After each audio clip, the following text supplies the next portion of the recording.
Hello, sports fan, and welcome to Throwback Weekend. Yes, do the guy or gal looking back at you in the mirror a favor and settle in for Throwback Weekend in the PLL, the Premier Lacrosse League, aka the fastest game on 2 feet. What's that? You don't know the heroes of the PLL? Well, let's change that. Meet Teat, Jeff Teat, the baby-faced assassin in baby blue who makes opposing goaltenders cry for their mama. This fella scores from here, there, and from his derriere. And now the can't-miss Canadian kid out of Cornell stands on the cusp of history, 1 point away from a new single-season scoring record as he and the rest of the first-place New York Atlas head into their game against the Boston Cannon. Marcus Holman is the cannon of cannons, and no doubt the apple of his proud papa's eye, Boston head coach Brian Holman. Yes, Marcus is the son of a boomer, but tangle with him and he'll be your daddy. Don't miss all the titillating action. Be there, or I will call you square. Oh, that'll set the tone for Throwback Weekend in the Premier Lacrosse League. It continues from Fairfield, Connecticut, as we welcome you to the PLL on ESPN, presented by Better Mortgage. All eyes on Jeff Teat, who is chasing history, just 1 point away from the PLL single-season points record. Teat leads the New York Atlas against Marcus Holman and the Boston Cannons. And it's Throwback Weekend. It wouldn't be complete without some sharp throwback uniforms. Check those out. Hi, everybody. Thank you so much for joining us. Ryan Boyle, Paul Carcaterra, Jay Alter with you. If you like star power, this is the game for you. And it's Boston in the red and dark blue, New York in the white and light blue. You just heard Marcus Holman tell Dana, I don't think we won one face-off in that 19-12 loss week one. Well, they did win 2. Trevor Baptiste was 25 of 27 in that game. And we are underway between the two best teams of the PLL on ABC. And it's Baptiste who wins the opening possession. All eyes will be on number 7 in white, just 1 point away from that PLL single-season record. But there's so many weapons on this Atlas team.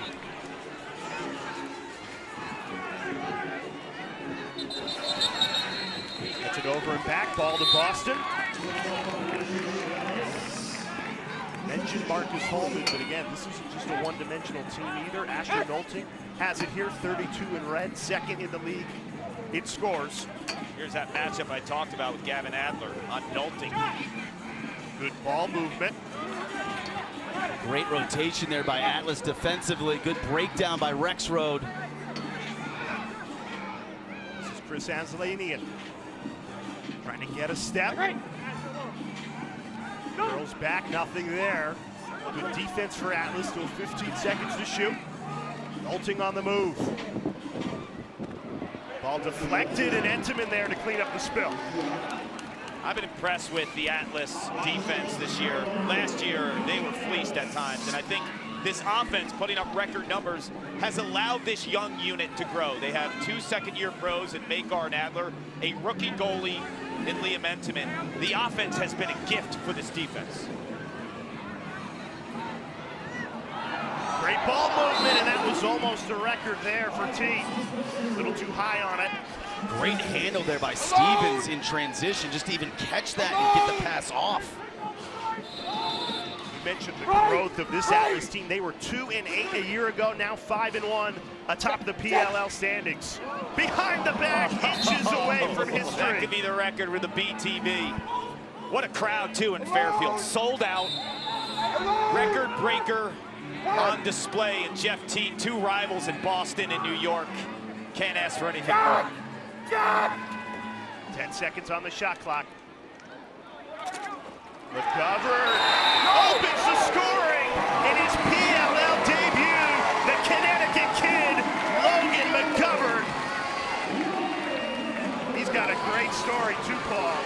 This is an amazing moment for Logan McGovern. It's his first game as a pro. He played 4 years for Mike Pressler at Bryant. Mike Pressler retires. He has 2 years of eligibility left because of a COVID year and a redshirt year. He spends those down at Chapel Hill, where he puts up huge numbers for Joe Bresci. This is a fighter. It's a totally skilled player who's been through so much.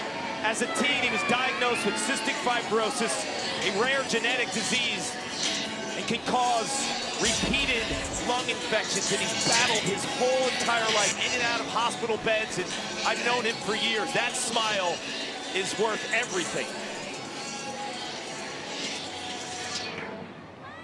And to do it on this stage in your first professional game, to start it off for New York Atlas, what an incredible story that is for McGovern. This is what we expected. Trevor Baptiste picking up where he left off in the first meeting, where he dominated Boston. Alone, alone. Schellenberger on a short stick. He'll usually make you pay. Nice save by Kirst. Right. Dig in. They'll get the shot clock reset back to 32. Alone. This is Jeff alone. T. Look away. You don't want that assignment. Darren Eppel draws it today. T has a step on Eppel and draws the flag. A hold against the veteran defender. Talk about all these stats. Cannon's number 52, 30-second technical, hold. With Jeff Teat, there's another one, and we're going to see it right now, too. Yeah, I Right? was looking for one more thing he leads the league in, and that's power play goals. Only natural that he would lead the league in that, given his incredible statistical prowess to date. And the team leads the league in power play goals as well with 8. So this is a unit because of the ball movement. The lacrosse ball moves at hyper speed when the Atlas have it on the offensive zone. Head on a swivel if you're Boston. They're going to shut him off. They're going to shut off Teat with a short stick. This is 5-on-4. No, the Atlas have dominated defense even at even strength, so you give him an extra man and it looks unfair. That rings off the pipe. McGovern almost notched a second goal in his PLL debut. He's not shy, huh? That tells you the trust that Mike Pressler has on him, putting him on this power play unit right away. Power play finishes back to even strength, 25 seconds still to work on the shot clock. Out. McGovern will try and chase this down. He lets it go. Cannon's good defensive hold there. They kill the power play. Well, and I like the wrinkle of the shot. I like the fact that they took a short stick and shut Jeff Teat on a 30-second infraction. Sometimes it takes you a little bit being like, wait, what's going on here? Do we have a shut-specific strategy or scheme that we go to? Sometimes that can discombobulate an offense for just a few seconds, and then the 30-second penalty, boom, now the penalty's expired. Yeah, it's a good point because at 1 minute it gives them the time to adjust, but Teat's that good. You'd rather play 5-on-4, which is a lot easier to score, but not when Jeff Teat's in the mix. Here's Ryan Drenner, 22 in red. Trying to weave through traffic. Good defense again by Atlas. Boston recovers. Kavanaugh gets his hands free, whizzes it wide and high. I'd like to see Matt Kavanaugh there. You saw the approach by Makar kind of above him. You could get underneath him there. Here's Nolting. He's got a lot of power, trying to muscle his way in. Gets by and scores as the shot clock expires. What a goal, Asher Nolting. Not a second to spare, and Nolting delivers to tie it at 1. It's Nolting's brute force, 6'2", north of 200 pounds, going up against Adler, under 6 feet, $180. He's able just to lean in and somehow find a sliver of daylight above Entiman's shoulder. You can see the double team coming late. Makar tried to provide some support, and Entiman's kind of tapping his chest like, that's on me, that's on me. Gavin Adler's 5'8", 180. Asher Nolting, 6'2", way north of 200 pounds. Adler actually plays big guys well for a smaller guy because he's so strong in his legs and he plays the leverage game, and he locks you on your hips. But that was just too much. Knowlton can get to his spot. You know, he's going to be able to get to his spot really against any defender in the league, frankly.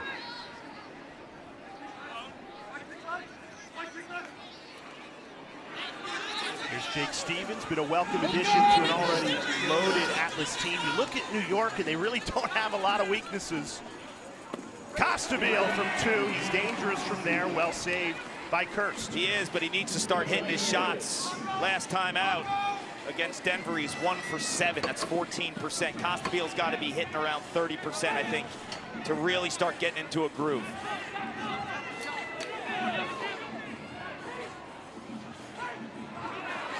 As Lanian, that shot deflected.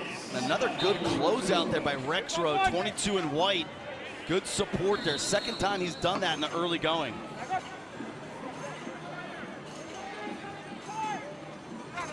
Here's Kavanaugh on the run. Falls down, pops right back up. It's good defense by Brett Makar there. He's getting in Kavanaugh's grill.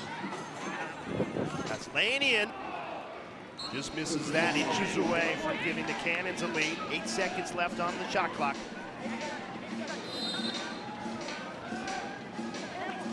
There's Knowlton passing off this time. Marcus Holman beats Entenmann. Fires the Cannons in front.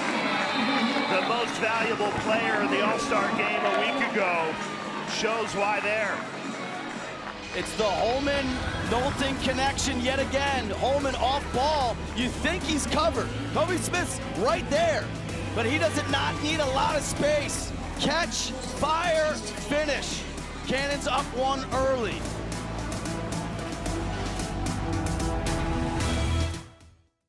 He's on pace for 73 points. He's going to almost double the record. I remember seeing him as a freshman at Cornell. Everyone was talking about Jeff Teat, the phenom from Canada. When I saw him play first, there was something different about his game.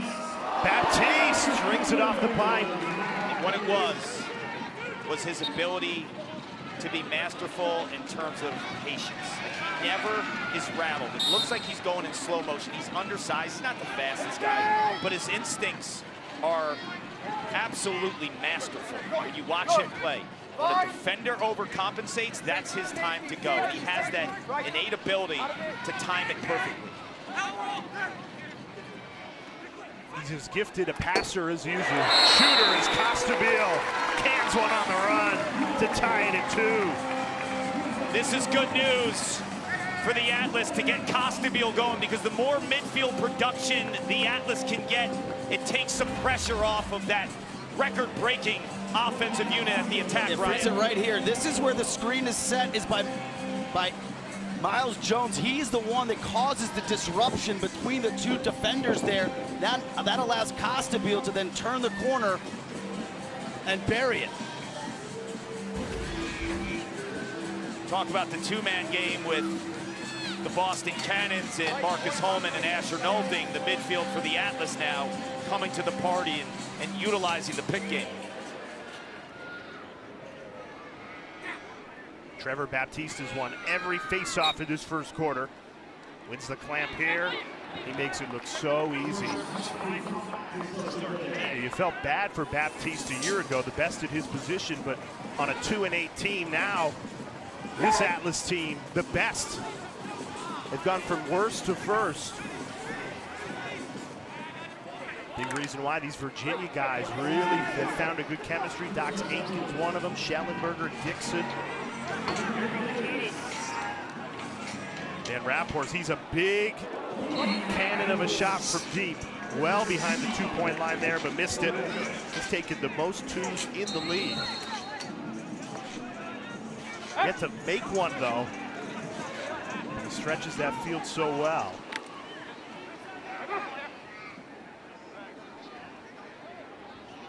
Kavanaugh reversing field. Cannons in a good offensive rhythm in this first quarter. There's Campbell. Threat out of the midfield, second-year player. He's got 4 2s this year. Cannons team that is not shy to let it fly from behind the 2-point line. Knowlton, the initiator. Right back to Campbell, this time on the run, bouncer wide. I didn't love the spacing there by Cannons. Knowlton drew the double team, wisely pushed it forward. The two Cannons were right next to each other. One Atlas defender was able to split those two.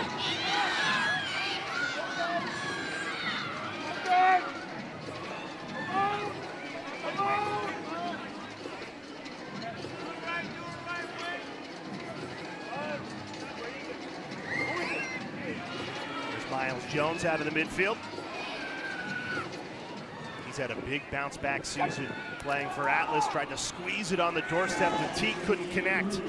He has. He's 4th in the league from a midfield production standpoint. Points. This is after a couple rocky seasons and trade from the Redwoods. Cannons in transition. That's how you do it. Boston back in front. Connor Kirst. Defense to offense. Kirst, big head of steam. Kobe Smith goes for the overhead check, but Kirst is just too big and too strong. You can see him kind of check down, like, wait, do I still have it? I do. And wisely attacks Entenmann. Atlas have got to be prepared for a slide there, and I didn't love the decision by Kobe Smith for the over the head in transition. You go over the head there, you're in a spot, a very vulnerable spot for a shot right away. But I think the Cannons' midfield production from the defensive end to the offensive end there is pivotal. But I think Connor Kirst has been a fixture the last couple of weeks. I thought when they played up in Boston, they played the doubleheader. On the second night, when the Cannons beat Philly 14-10. He had 2 monster goals in the 4th quarter that really propelled that team to a victory.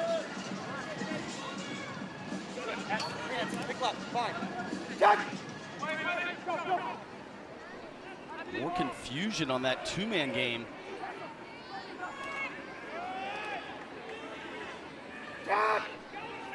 Here's Teak. Off to Costabile. Charges in and scores! Brian Costabile, his 2nd goal. Ties it at 3. Loves this underneath move. If you watch Costabile, the scout on him is he's a two-handed guy that likes to rip it from the outside, but the underneath move, because of the size and his strength and his ability to hit those low-angle shots, makes him a big issue. That first step, and then just keeps his angle there.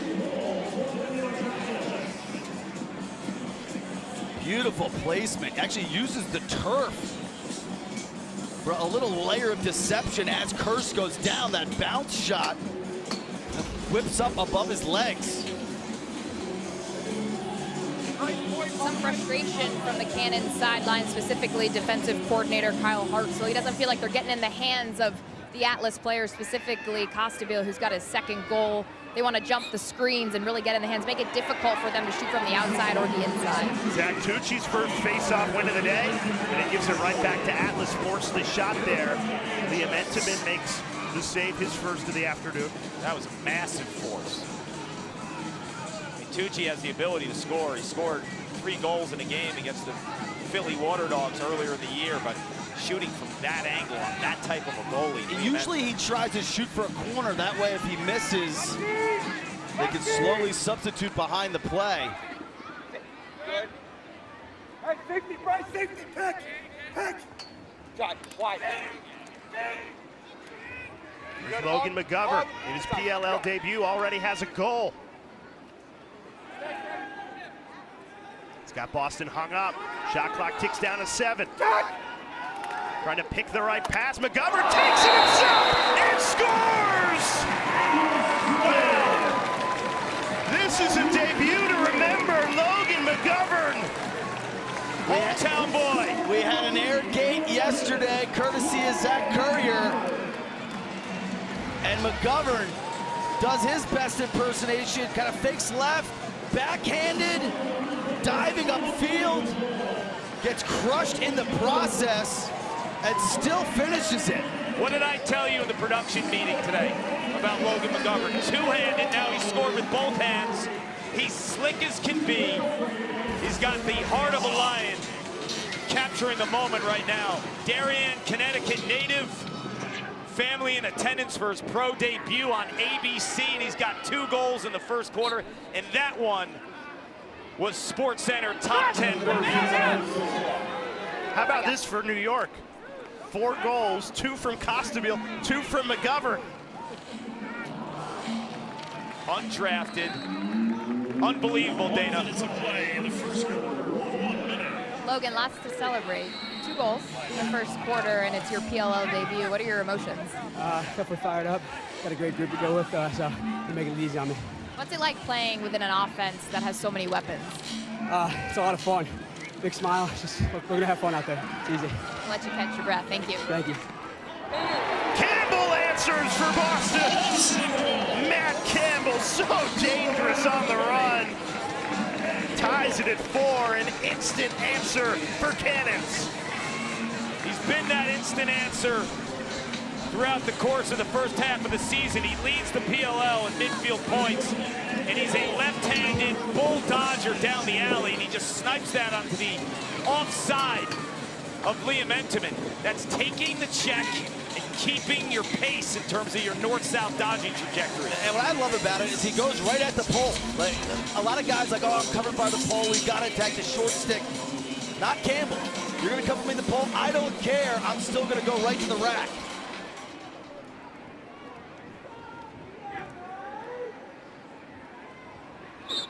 What a fun first quarter, 4 goals apiece. Baptiste continues to dominate the face-off X. He's won 8 of 9 face-offs, stays on here. Beautiful ball movement, everything but the finish. You will rarely see that. Xander Dixon catches everything. That is usually automatic from Dixon, like you said. Still time here for Cannons at the end of the quarter. 12 seconds left in it. Bubba Fairman tangled up, draws a flag, trickles just wide. And we will get the penalty with 3 seconds left in the quarter here. Atlas foul number 26, 30-second technical. Hold. A quick reminder here, they start every quarter with a face-off. As we take one more look at this hold, they start every quarter with face-off. So Cannons are going to look for a quick shot in this next 3 seconds. Atlas cannot fall asleep here and think, oh, they're just going to hold it or not do anything. No, they're going to fire this. College game, you hold for the next quarter to retain possession. It'll start with Nolte, feeds it to the doorstep, had a good look, just missed it, first. So Boston will stay on the power play at the start of this second quarter, and we'll be joined with football analyst, our colleague and friend who loves lacrosse, Dan Orlovsky, coming in to guest commentate the second quarter.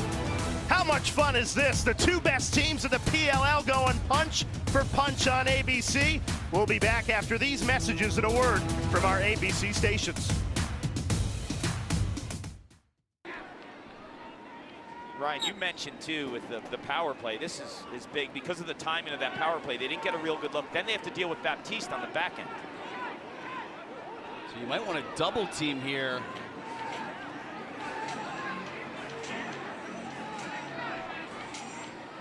But Baptiste is able to evade that so they can run out the rest of this penalty. Or the bulk of it, rather. Baptiste in no hurry here. Shot clock down to 5. Half-hearted attempt there.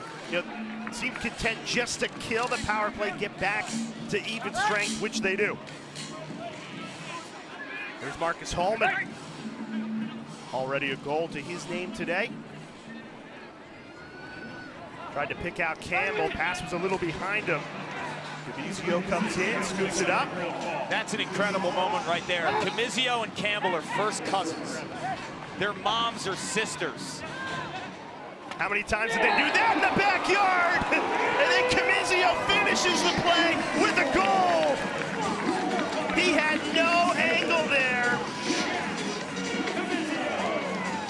Gets the ground ball, and then the assist from Jeff T, and we have history.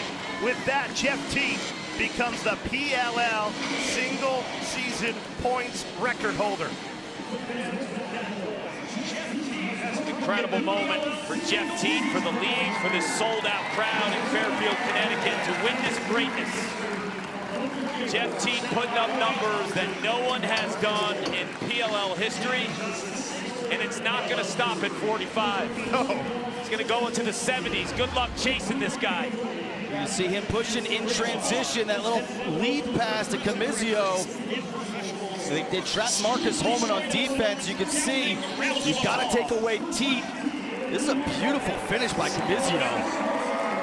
A sliver of space. He's a short stick D-mini, sneaking it in there. His cousin, Matt Campbell, first cousin. I spoke to Mike Corrado this week, and he was telling me that these two obviously are super, super close, very different personality-wise. Comizio's more talkative, likes to talk a little junk. Campbell is very reserved, so I'm sure Comizio is going to tell his first cousin a thing or two after that goal. A lot of space out there. The Cannons can get a 4-on-4 or 5-on-5 here.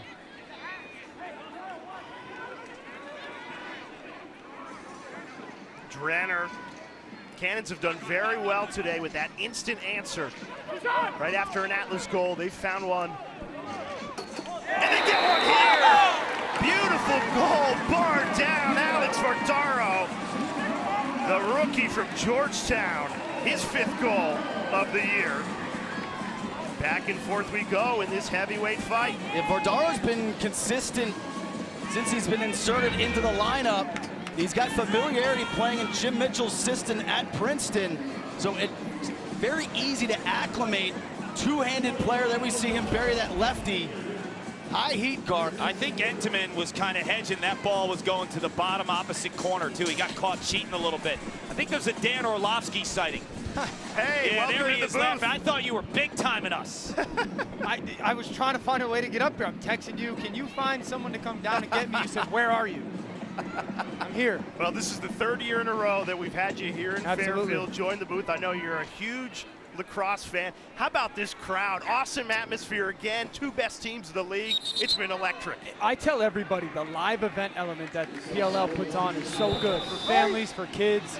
Obviously, Fairfield in this part of the country, lacrosse is in many ways a way of life. And Fairfield County shows out when the PLL comes. It's awesome.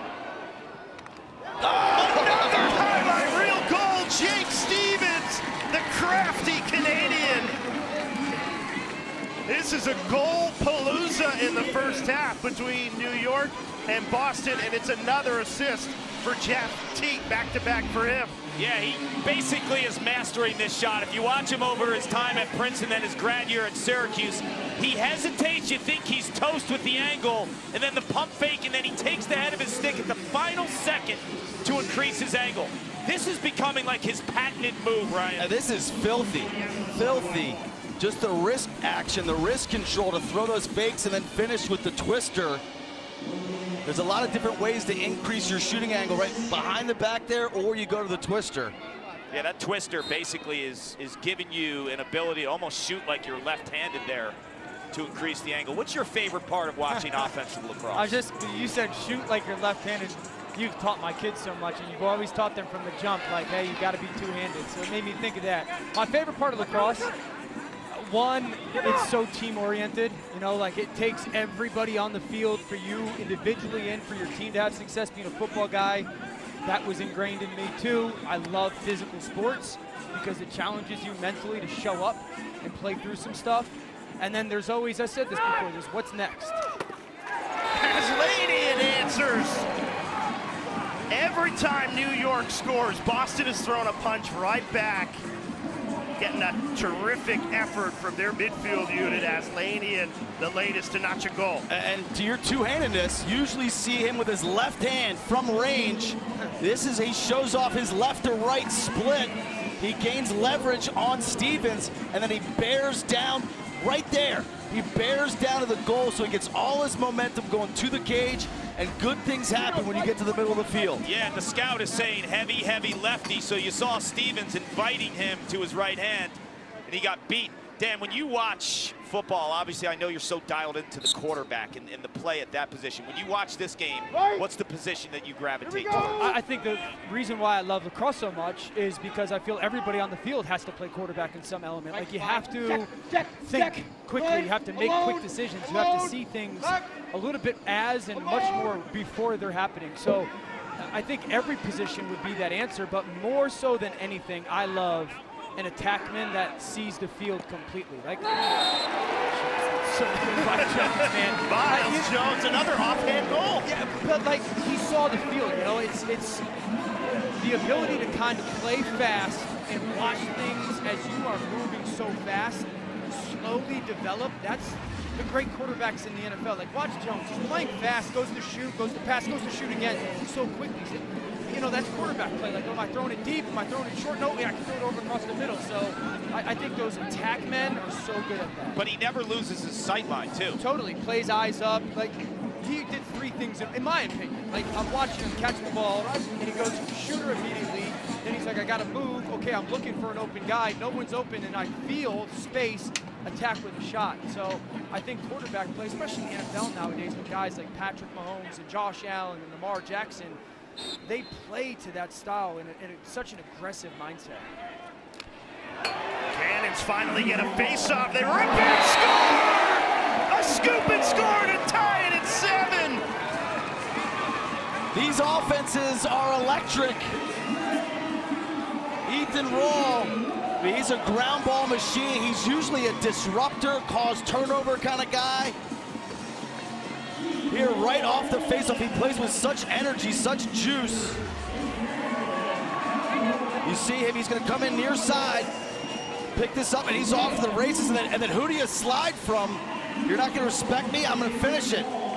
Beating Baptiste is a Herculean effort to begin with, but when you can beat him and it could go right into a goal, that is a game-changing type moment for the Boston Cannons, because you capitalize on finally getting that win that you need at the stripe.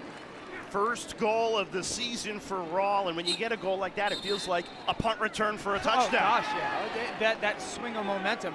So that goal, like, my vision is, well, Rawl scores it, but like the offense keeping their space gives him that lane to go, and then the defense, it's like, well, what guy would prefer to go sooner? Because then, did we let each other down in a way? Did we make it harder? That's why I love like this.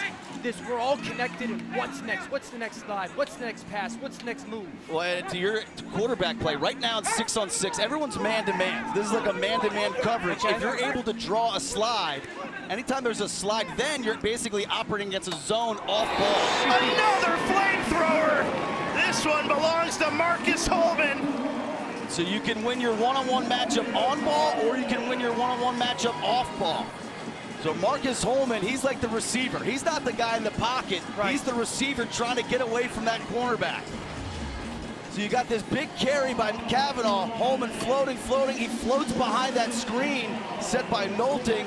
And see, I see double picks there. I see behind the cage that pick. So in football, Ryan, you say man-to-man in football. When we get man-to-man, we're trying to run picks, meshes, and rugs. And we often do it in clusters and bunches to take advantage of it.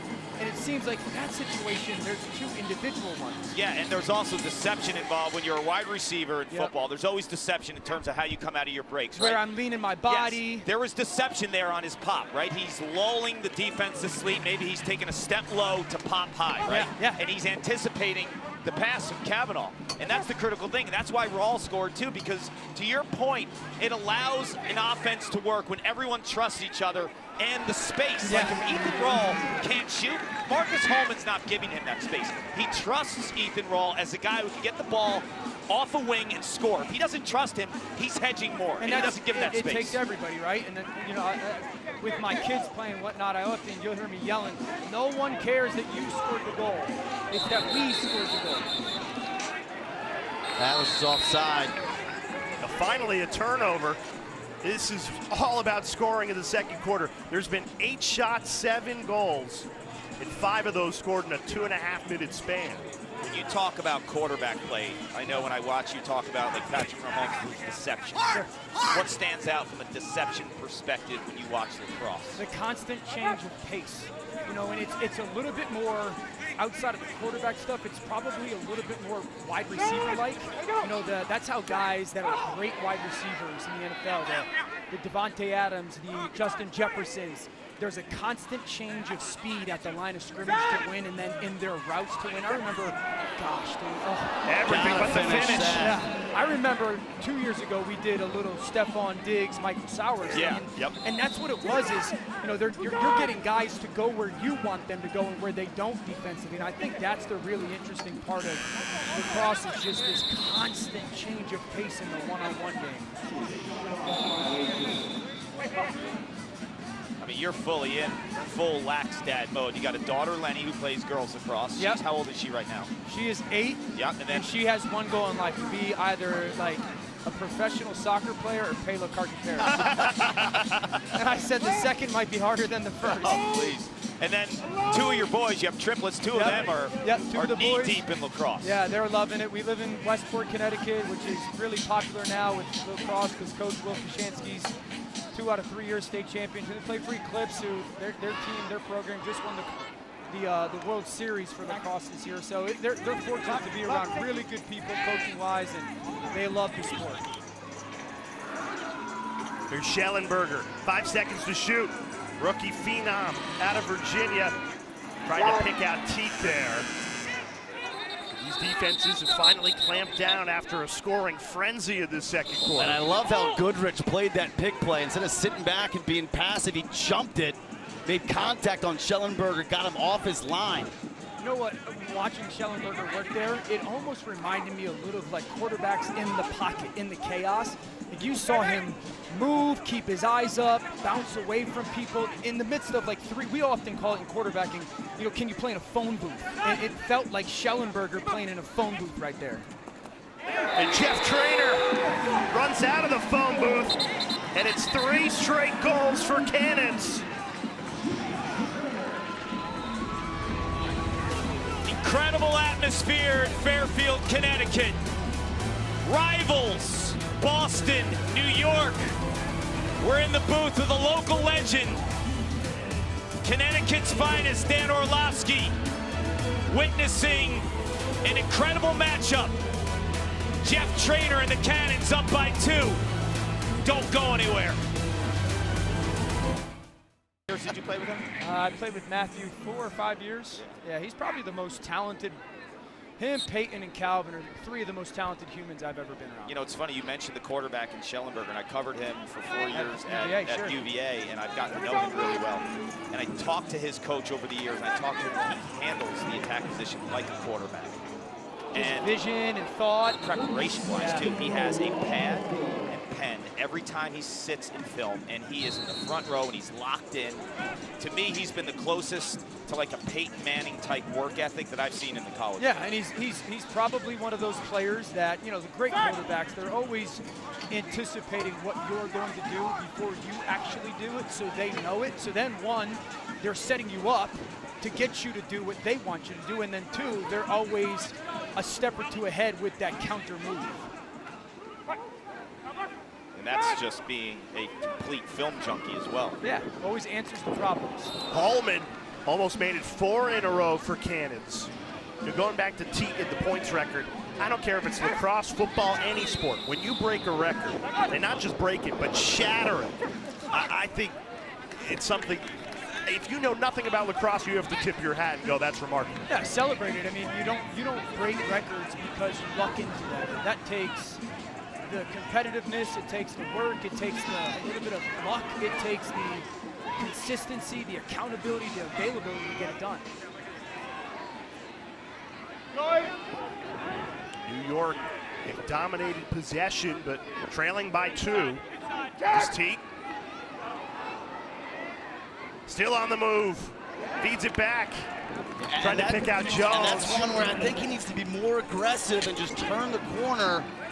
See, that's the Josh Allen there to me. Because I sit there and I go, well, yes, why did you do that? Exactly. But 7 times this game, he's going to do that again, and it's going to generate something positive. And you're going to go, I live with that one because of the good on the other side. So when you watch Josh Allen, you're like, no, no, no, no. Of course. Yeah. And then oftentimes you're like, oh, okay, it worked for you. You know, more often than not, you can't do that or you can do that and everyone else should not. One of those don't try it at home. Yeah. Holman absorbing a big hit, loses the ball. That was Makar. They trapped Jones on defense there. Good recognition by Makar. I'm going to ask you something about the boys, too, the 2 that play. I heard they were at Andy Towers' camp this week. Who's the coach of... Andy's unit. Yes, of the Carolina Chaos. I heard they're Water Dogs fans, though. Philly. Well, Connor Kelly, so they've been fortunate enough. Wife's from Philly. Well, Philly girl through and through. We went to the Luke Combs concert at MetLife last night. He wore a Jets hat and she almost threw up. She was mad. So, but yeah, Connor Kelly is local, and they've had the opportunity and the blessing to be with Connor a little bit with some one-on-one time, and then Philly family. So once the Water Towers, that unit might convince you. Timeout called. Let's take a laundry break. Boston leading New York by 2. If my kids are in it and it matters to them, it's going to matter to me. And I'm a highly competitive and probably a little bit too emotional human being. So once they started playing, I was like, Kark, I want you around my kids and teach them. Kark would always send videos, and I'm always talking to Kark about what do we do with this? What does this mean? And so I don't want to sit here and say that I have a ton of knowledge, but I think there's I think there's just a lot of sport crossover that, that's why I love this sport, is because you have to be physical to play it. You have to be smart to play it. You have to be tough to play it. You have to be selfless to play it. You have to be team-oriented to play it. And if you can play other sports and not have that, you have to, all the things I feel that you have to play football, you have to play football. I think that's really well said. He is competitive. We used to spend Friday mornings working out before our Saturday games. And we went to UVA. Workout ever with Lars Tiffany. Yes. He worked out with Coach Tiffany. He put us through a ringer of a workout. But you're an amazing dad to your 4 kids.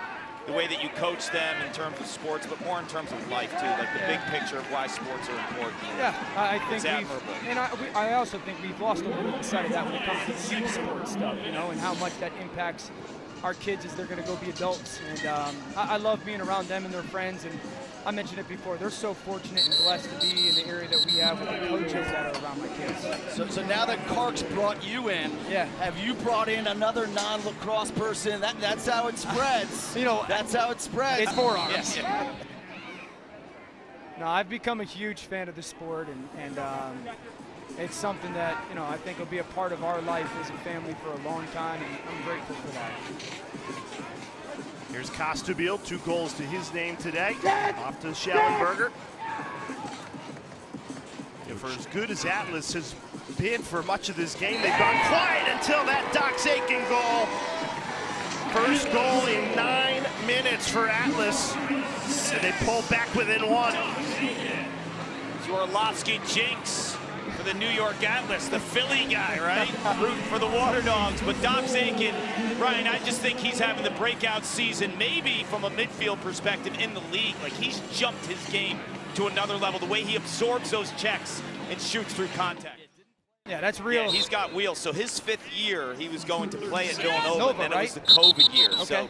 So that kind of just in terms of the way that season mapped out, 1AA at the time. FCS was playing in the spring. They canceled the season. That's right. So he lost that opportunity. And you saw it on the goal he scored. He went from like full speed catch, I'm going to take a pass, spin, and hammer a shot lefty, and the same release that we saw on those highlight tapes at the line of scrimmage or downhill as a safety. So again, there's such a crossover, and I think that's why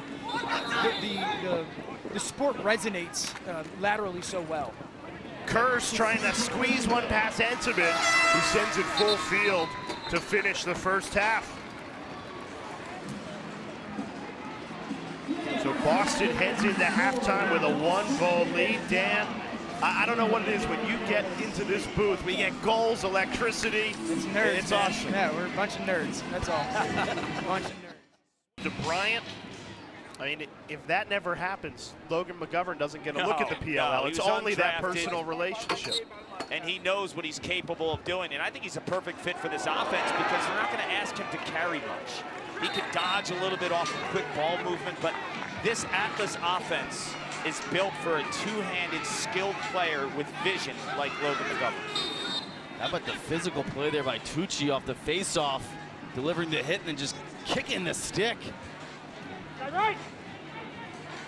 Only won 4 face-offs in that first half, so feeling a little bit of that frustration and laying the lumber there.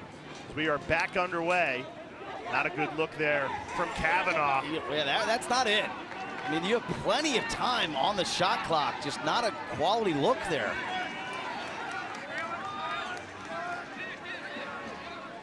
Teat decides to slow things down. Thought New York might push something in transition there. There's Schellenberger. Very quiet first half. No points after he's had a phenomenal rookie campaign, 12 goals, 11 assists.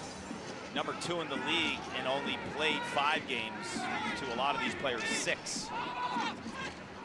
Behind the back, Jones, the hesitation, and scores! Miles Jones, so crafty! I thought he was going to shoot that right away, and then he gave us a little magic. I thought he was going to shoot it from range. I thought he was going to shoot it after he got past the first defender. Let me just run through a couple extra bodies and then add a twister to boot. The overhead twister from range here. I mean, normally you see a twister, it's like in on the crease. The amount of velocity he's able to generate that is remarkable. That was a thing of beauty and not something that we typically see from him in that spot. I mean, he's having a monster year. I mentioned earlier, he's 4th in the league in terms of midfield scoring production. But the offense around him is allowing him to find those seams, right? Because all of these incredible, talented players, like if you're Miles Jones, the target's not on your back anymore, you can play free. I think a big thing for him, too, is having a full training camp this year with the Atlas. Good save, Entenmann.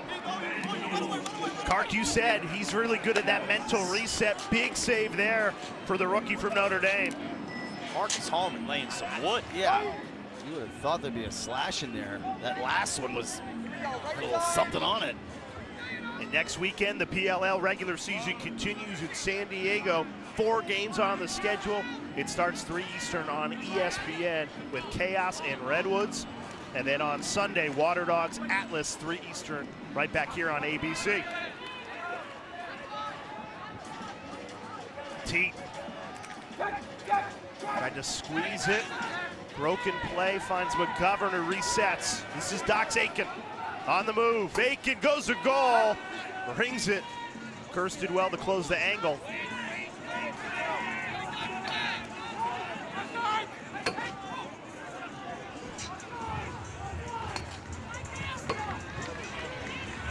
Flag down. So free possession for Boston. Yeah, that Dixon is offside, so he becomes the free extra double team. He's going to play the ball. You might want to get into the crease here.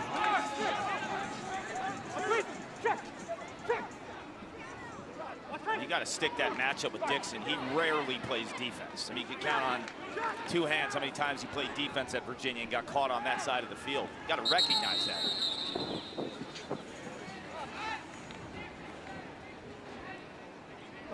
No, they absolutely not. Oh, down here? Well, Fouls on Cannons, number 11. Excuse me, fouls on Atlas, number 11. 30-second technical, offside.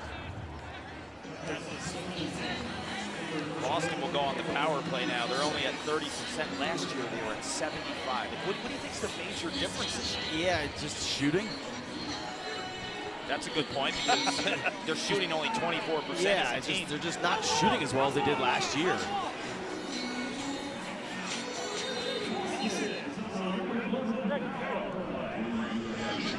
Good opportunity to regain the lead after Atlas has tied it at 9.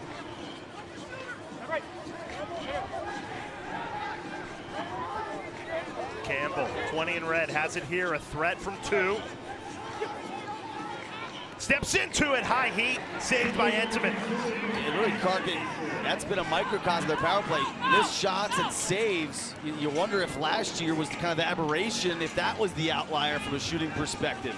You know what's interesting, too? We saw Graham Bundy Jr. toying with the 2-point line. I think Matt Campbell was thinking about that line a lot while he was shooting. He was almost a little hesitant in terms of his follow-through.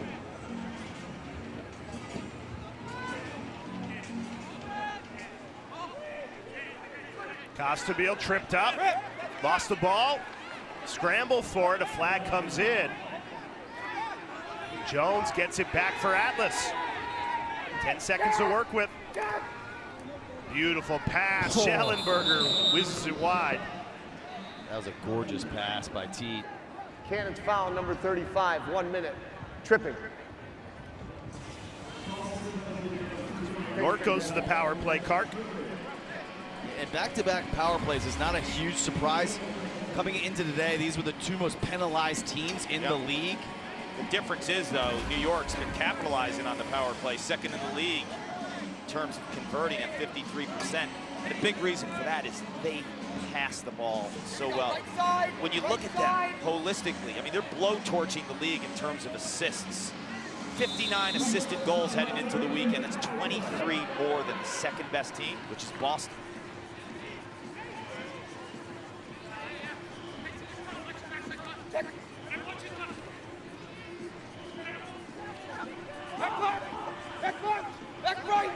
Here's Schellenberger.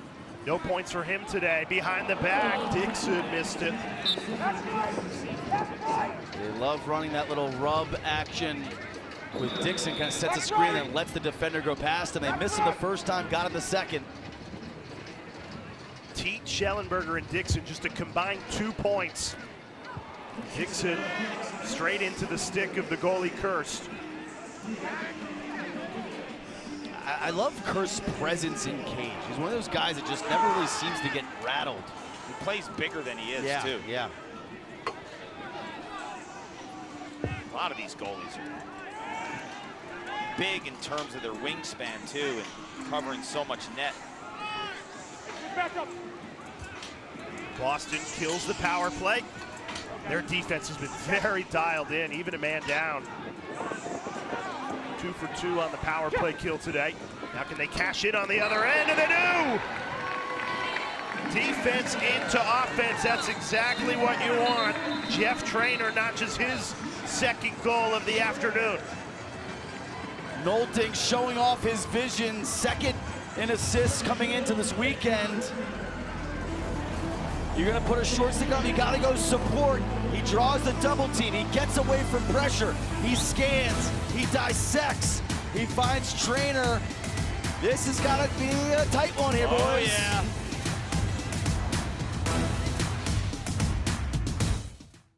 Few years, these men and these players are such great stewards of the game. Why is it important for a Fate of the Sport programming to propel this forward? Well, in any league, in our business, you need to build personalities, build stars, and the storytelling around the game is equally as important as the game itself, right? We need to get these players better known, we need to get fans invested in tuning in, and all of the content around the game around the game, if you will, gets that done, and that's why we think it's really important. I see you're playing a little favoritism with your Redwoods. You got a favorite player on the team? RP3, Roll Woods, he's my guy, he's my team since the beginning. They landed in California, which is perfect for me, and I'm going with them, ride or die. Seasoned vet, I think that's a good choice. Thanks for the time, Burke. Thank you. RP3, I love it, right? Burke's got to be happy because the Redwoods are coming up over on ESPN+. They're taking on the Utah Archers. That should be an awesome matchup as well to finish the weekend here at Fairfield. RP3, I think 9 points away from 600 in his career. I mean, Burke's a smart man to have RP3 as his favorite lacrosse player. He's going to make a run at Paul Rabel's all-time record, which looked like it would have been completely out of reach. But Pinnell's so consistent in terms of his production. Pumped to watch him play in the Woods Game 2, sold-out Fairfield. Now, this has been an atmosphere that is delivered. Doubleheader last night. Overtime winner for Chaos to beat the Whip Snakes, and now this one is trending towards another one-goal thriller. Miles Jones in attack mode. Everything but the finish. Curse to the rescue. I thought for sure Yes. Jones had finished that. Curse wasn't biting on those fakes, though. Like, he stood his ground. Watch this on the left side of your screen, Ryan. Yeah, Jones gets underneath. That backhand, and right there, somehow Curse is able to deny him. Did Jones wait a little too long there? I mean, just to even get that shot off. Right. After that last twister, I'm not going to question him. Great. Hey, who's that? Here's Nolting. He's going at Adler once again. That's been the matchup all day. Beats him. Camizio comes over, sets up the 2. Didn't get a clean look. No, good piece there by Kobe Smith.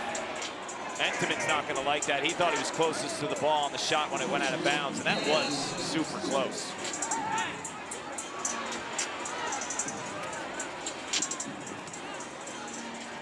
Long battle for the ground ball, won by New York.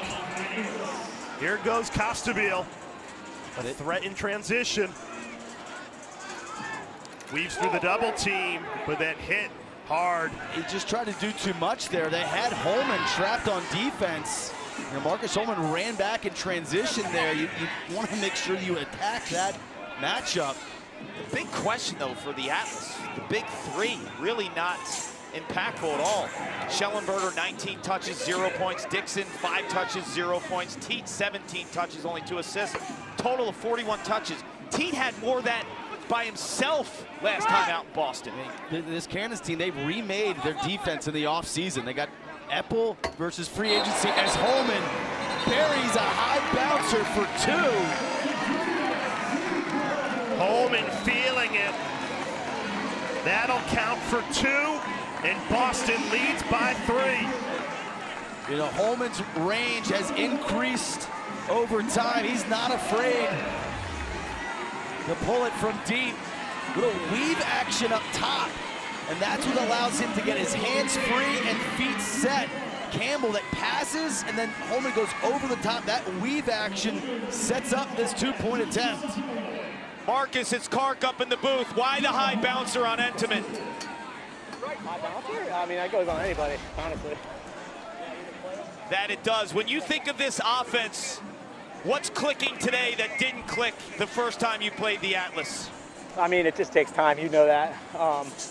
Just time to develop chemistry. I think we were a little rushed first week, and we're just settling in right now. Thank you, Marcus. And to that point, connecting back to the defense, they got Epple via free agency, and they traded for Young. So they added 2 critical pieces. Young, athletically, he can stay with Schellenberger. Van Raphorst has done a fantastic job just staying glued to Dixon all game. You know, high bouncers do go on anyone, but to get that shot to hit right under the crossbar. It just hug. As a shooter, it's so hard to plan that and to master that. McGovern back to Teat, winds up. Great save, cursed again. He's starting to heat up in this 3rd quarter, the goalie for Cannons. Boston a 3-goal lead as we remind you, UFC Fight Night tonight. Prelims begin 5 Eastern on ESPN2, followed by the main card at 8 on ESPN. You know, in the open, you called Marcus Holman one of the greatest shooters of all time. When you shoot the ball high, you control a lot of that action, right? When you bounce the ball from 2, do you know how hard that is in terms to time the bouncing with a turf that's different every week? Yeah, you got to get out, get reps. You understand how bouncy the turf is. With the amount of reps to get that trajectory. Another 2! And this time, it's Connor Kurtz from deep. Back-to-back 2s for Boston, and they are breaking it open in this 3rd quarter. Coming into the weekend, the Cannons had 11 2-pointers, which was 1st in the league. 2nd place was roughly half of that at 6. They buried 5 in 1 game. They love to fire from deep, Kark. He's upset. Liam Entenmann is upset. He feels like he should have had that one. His stick was on it, but here's the deal. Liam Entenmann's the best goalie to come out of college in probably the last 5-6 years, easy. But the velocity of these outside shooters are not college players. Guys like Connor Kurse, guys like Marcus Holman, they are unleashing shots not only from a velocity standpoint, but how quick the release is. Like, you can track a 100-mile-an-hour shot in college, but the college kid sometimes, it takes an extra beat, so it allows him to get into his comfort zone. In the pro level, it's going from catch to release to 100 miles an hour in the blink of an eye. So New York really has to battle back here, trailing by 5. Maybe Aiken can get him going. Gonna be tough to do. The Kurse brothers have taken over. Connor had the 2-pointer. Colin has been terrific in this third quarter in cage. This will stay with New York. They need a spark. They need the big three to come to life. I mean, you look at Teat, Dixon, and Schellenberger. No team has come close to blanketing them like this team is right now. And in week 1, they combined for 23 points. 23 points. They have 2 right now. You talk about flipping the script defensively for Boston. Teat had 11 of those 23 points himself. He only has 2. And then Schellenberger and Dixon, 0. Schellenberger had 9 in that game, his pro debut. Holman snuffed out by Entenmann. Atlas has plenty of time here. It feels like they just need a juice goal, right? Earlier today, Rawl kind of off the face-off wing, Kurse, Trainer in transition. Atlas needs that type of play just to get them going. The bad news for Atlas is Kurse is heating up. He's got 5 saves this quarter alone. 5 seconds left in the quarter. Teat trying to make some magic happen. He's the player to do it. Bouncer deflected before it even got to Kurse. And Boston finishes the third quarter with a 5-goal lead. Now this is the game that could very well decide who's the #1 seed in the playoffs. Miles Jones has brought it the heat, but it's Cannons in front by 5 as we head to the fourth quarter. We'll be back after this message and a word from our ABC stations.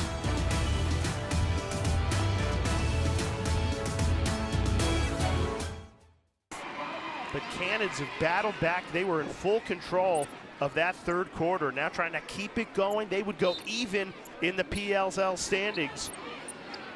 Would improve to 5-2, and New York would drop to 5-2. So this is a critical quarter for who's going to be the #1 team. Too, yeah. How about Colin Kurse, too? We were talking about Liam Entenmann answering the bell in the third quarter. Kurse had 0 saves in the second quarter. That third quarter with 5 saves, I thought he was a difference maker in terms of closing the door on this Atlas offense.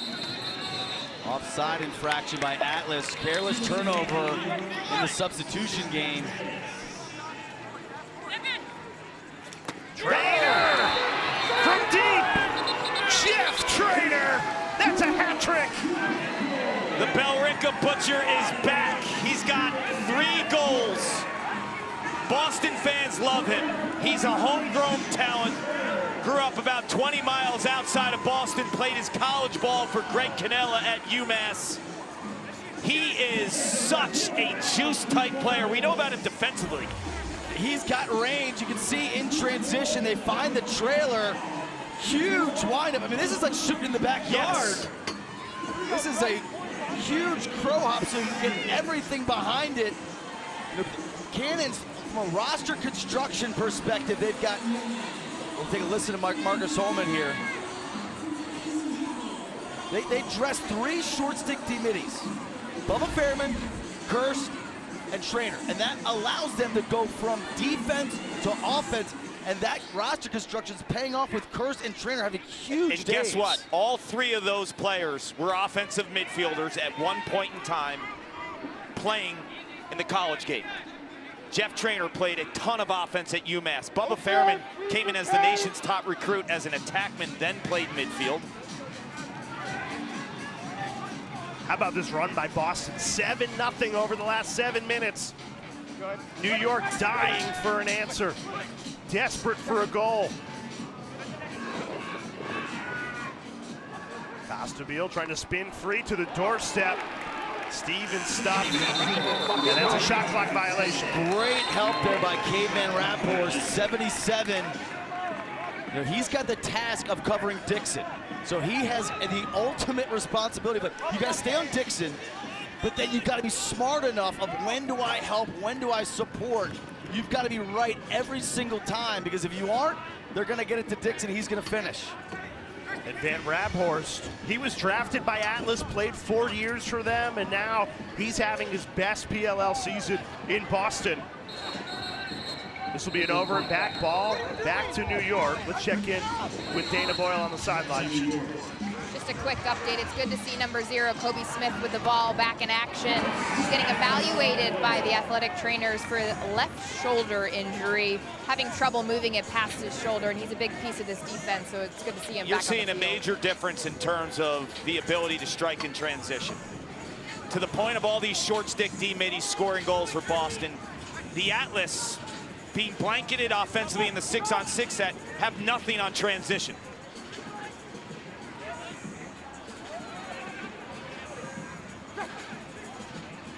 Good deflection there by Smith. He looks pretty good. You wouldn't know he's dealing with anything.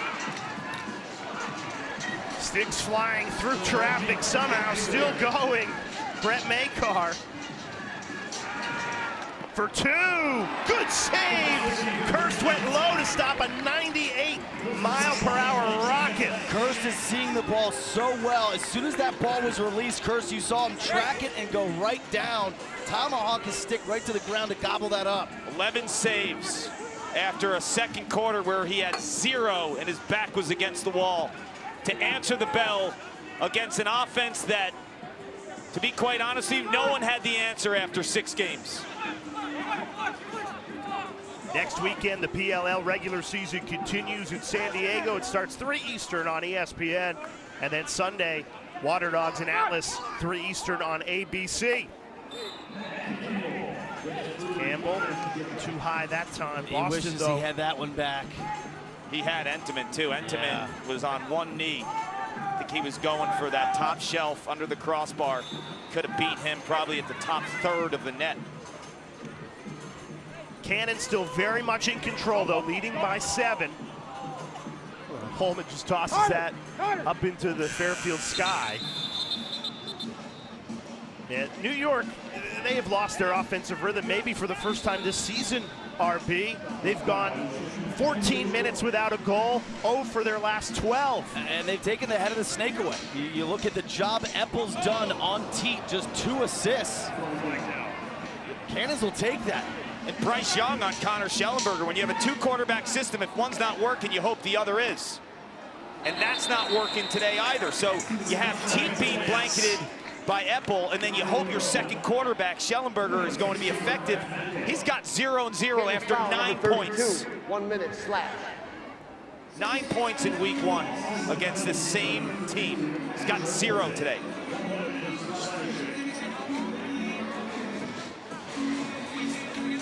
Credit the Cannons coaching staff. Brian Holman, when you lose, albeit in the first game 19-12, as we take a look at the slash call against Dalton. It's the right call.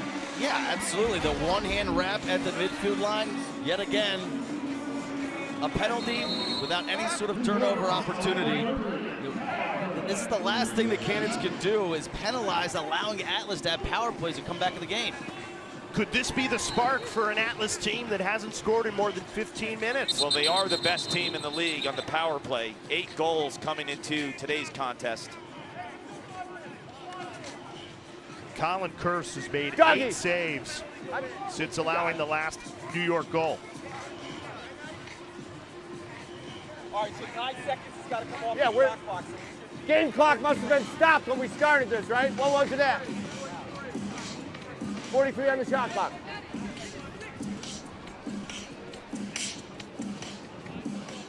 Now, I know there's still 7:22 left, RB, but it feels like maybe now or never for New York on the power play here. Kind of a goal a minute is good back of envelope math.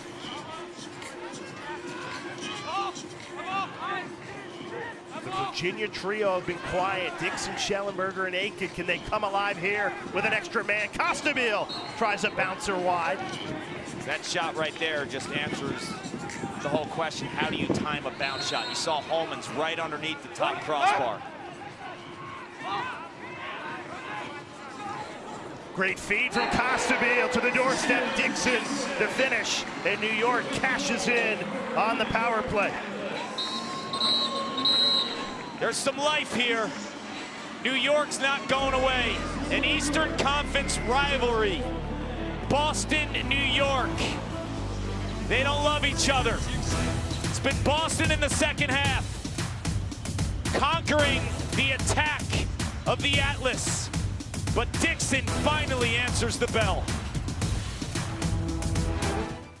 These two, they know how important a win would be today. Big win by Tucci on the faceoff. Looking to score, goes to goal, missed it. Those early Tucci attempts are great because then they'll slow play the pickup and still have enough juice in the shot clock. They're actually 40% efficiency after a Tucci miss. He needs to miss more. Adulting lost it. And if you're New York, do you want to start pushing in transition more? I know they're so good in a settled offense typically. You got to play with some urgency. You got to play with some pace. You don't necessarily need to hunt twos just yet. Costabile. No angle there. Schellenberger, but stepped in the crease, so ball back to Boston. I got a question for you. Oh boy. If someone said to you that the Atlas attack would combine for 3 points with 5 minutes and 45 seconds left in the fourth quarter, what would your response be? I would say, did somebody get hurt? Did all three of them get hurt? Did they not show up? Who's playing? And how bad are they losing? Right now, it's a 6-goal lead for Boston. Teets turned it over 4 times today. More turnovers than points for him. He had 0 turnovers in Boston in the win over Denver. That's incredible, given the amount of touches he has. 0. Holman in attack mode. Entenmann, big save, keeping New York in it. Now can they get something on the offensive end? They got a trailer in Jones. Jones, the feed and the finish. Danny Logan camping on the inside. The short stick defensive midfielder breathing some life into this game for Atlas. Find a way to find some offense, RB. It's a beautiful job by Jones. He recognizes Makar's pick. So as we roll this, Miles Jones is going to attack the middle of the field, freeze it right here. This is where the original pick was set, okay? And then here's the slide. Here's the slide, and then Danny Logan's basically all by himself. There's no second slide. Any of these guys right here, there's no support on that first slide by Vardaro, so it's an easy look inside and finish for Logan. That's one of the few mistakes the Cannons have made on their settled defense in terms of their slide rotations today. Out of sync, the no second slide, and then was it a premature go in terms of leaving Logan there? Maybe stick on Logan, the short stick D midi. I mean, you got Jones coming with a full head of steam. I mean, Vardaro is an offensive midfielder. He was trapped on D, so he's not necessarily familiar. But the backside, there was no pinch. That's where you need leadership. You need somebody to be kind of barking out instructions so Vardaro knows if he goes, he does have the support behind him. The good news for Atlas, if they could score another one, Trevor Baptiste has been phenomenal. 20th face-off win of the afternoon. Back-to-back goals, and just like that, Atlas have life. Oh boy. It could be make and take it with maybe the best face-off man who's ever played the sport, Trevor Baptiste. But now you're getting some production from the two-way midfielders. We saw it with Boston with guys like Kirst and Trainer. Now back-to-back goals with Logan. And then you have Jake Stevens, who's a two-way guy. And Cannons, I think, are overplaying the two-pointer. Right, on the Jones attempt, they were rushing out at him, then he used a pick. Here, Costabile, they hit the trailer. there's an overreaction, so it's an easy pass ahead I to think that's Stevens. a great point. They're probably like, oh no, Costabile's ready to shoot it too. Let's just all slide. 2 goals in 28 seconds. It's a 3-0 run for New York. And Make it, take Baptiste, it. you said it, Cart. When you have him at the faceoff X, anything is possible. Swim dodge, Aiken. Ooh, that was the move, right? Just at that last second, the shot got disrupted. And if Baptiste is dominant, I mean, Atlas in the 32-second shot clock, they're more efficient than every other team is in the 52. McGovern making his PLL debut, already 2 goals to his name today. Rings it off the pipe, the shovel finish, T, no.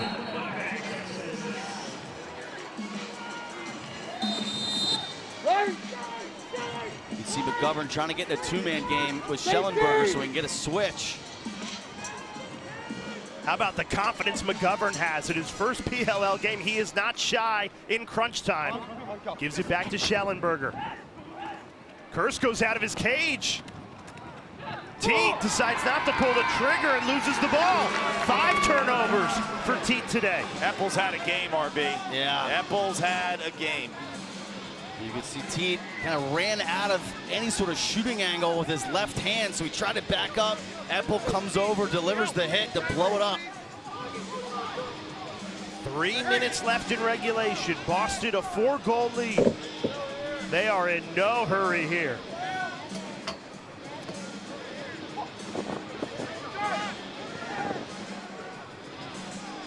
Jones is just sitting on Kavanaugh's left hand here, trying to force him to his right. Now he kind of concedes some space. 1 more goal would probably seal it for Boston. Kavanaugh. Great save, Entenmann.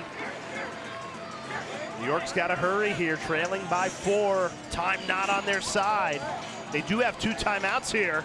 Good denial there by Eppel on Teat. And they use one of those 2 timeouts. Mike Pressler trying to pull some magic here. 4-goal deficit, 2:21 remaining. We'll step aside for 30 seconds here on ABC. Gives the confidence for Boston to say, we can stop these things. I mean, Garrett Eppel and crew have been incredible. Eppel has 5 caused turnovers this afternoon. I mean, he's been maybe the best player on the field.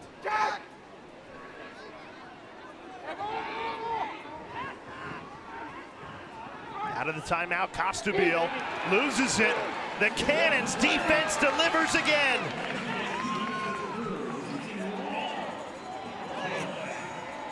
It's a great double team there by Ethan Rawl. Feels like he kind of started the season a little slowly, but he's compared to the way he finished last year. Yeah, now he's kind of back to his ways, picking up key ground balls, scoring in transition, causing turnovers, just being an annoying disruptor. 20 turnovers today for New York. And that big 3 attacking trio has been shut down by Boston.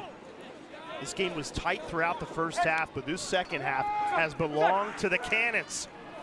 And they seal it! Alex Vardaro, the rookie from Georgetown, clinches this Cannons win. It's desperation mode for Atlas defensively. So Vardaro just milks the clock, milks the clock, milks the clock, and then finally goes to the rack, avoids an over-the-head check, and then finishes on the crease. Strong dodge here. Stevens tries to go for the turnover, isn't able to capitalize, and with no support or slide, Vardaro is able to have the time to pump and finish. Tough to think of a better leader than Marcus Holman. Comes in to a Cannons team with his dad as the head coach. They inherited a team that was in disarray, at bottom of the league, and they have turned it around quickly. Another save by Turner. Disarray is like a generous way to describe it. They were last in every major offensive statistic there is, right? That exists, yeah. Goals, assists, power play, 2-pointers. They were an absolute dumpster fire. And you're seeing them continue to evolve, and most notably with the 2-pointer. You know, they had a game earlier this year where they had 5 twos. You know, this game was 10-9. This game was 10-9, and Cannon scored 3 straight. It just so happened that those 3 goals were all 2-pointers. So if you're Atlas, it's like a 10-9 game, and then, oh, it's a 3-0 run. No, it's a 6-0 run, and boom, just like that, it's 16-9. That was the game, that little stretch. And that's when Colin Kurth really elevated his play as well. 10 saves in the second half. Yeah, there you go. So it's no secret. It's going to be New York and Boston down the stretch of this season. They'll both be 5-2. This will do wonders for the Cannons' confidence because they knock off the #1 team in the PLL, and they do it on ABC in convincing fashion. A 17-12 win for Brian Holman and this Boston team. Boston, a big win in a rivalry game here in Connecticut, 17-12, your final.